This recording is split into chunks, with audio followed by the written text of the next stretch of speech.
Seems to be some rather violent material on this record. I'm thinking particularly of songs like Fight.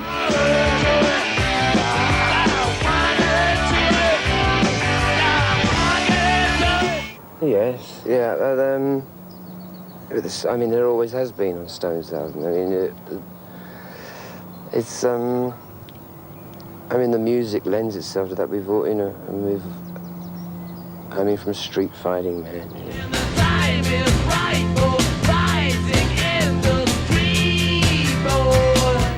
Too much blood. You know, it's a theme that runs through life, and themes that runs through our music, I suppose, you know. Don't you ever stop and think, isn't this rather distasteful? Well, of course it's distasteful, you know, especially if you're on the receiving end. But I mean, to sing about it. Well, but I mean, what do you? I mean, if you sort of stop to singing about things because they're distasteful, you're reduced to sort of singing about embroidery. You don't think you know, a nice Ming china. You don't think you've occasionally been guilty of relishing it rather too much? I don't think, no. I don't think anybody would be accused of relishing the violence. We'd be doing ourselves and the audience a disfavor. You know, we wouldn't be doing them a favor by ignoring it. You know, I mean, I think one of the things the Stones have always done is sort of laid it out there as kind of as we see it, you know. Would it be true to say that your life changed after 1977 when you were arrested in Toronto for possession of heroin? It's very difficult for me to talk about what I was like before the Toronto incident because you know, it is all a bit of a haze to me. I mean, if I want to know what I did in those years, I have to ask Bill Wyman, you know. Who keeps the archives? Yeah, and he'll say, "Oh, you were out of it, man." I guess so, you know. How long were you out of it for? Difficult to say. When I was working, I would be straight, you know, and I'd clean up for tours. And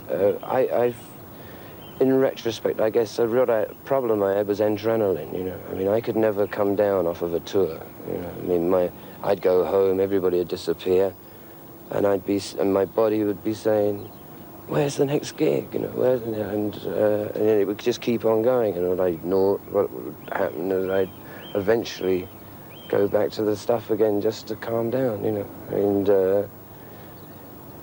I mean, eventually I've grown to deal with that in the last 9 years because it's been a long time since, you know,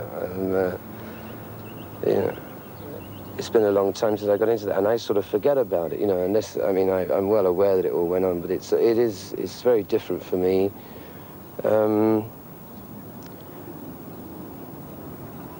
I guess I've grown up some.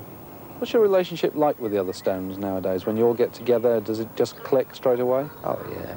I mean, the only family up until recently that I've had for a while, you know, yeah. I mean, they're the constant ones, you know. We've read a great deal about your relationship with Mick recently, that you want to go on tour and Mick doesn't want to go on tour, and that's the cause of tension. Is that the case? Yeah, but I mean, you don't do a gig like this without having fights occasionally. This one just happens to pop out into public, you know. Yeah, I thought the Stones should go on the road this year, but as I say, I'm a selfish guy. That's what I really like to do. So, I mean, I was just sort of pushing my own thing in there, but at the same time, if somebody doesn't want to do it, you know, you can't force them, you know, and because you wouldn't be doing the audience a favor or the band, you know, everybody's got to want to do it. I really enjoy playing with the Stones. I've played with loads of other people too, you know, but and as good as any of the other people are, but I really enjoy doing the way I think that I can put across whatever it is I do. I can do it best through the Stones, you know.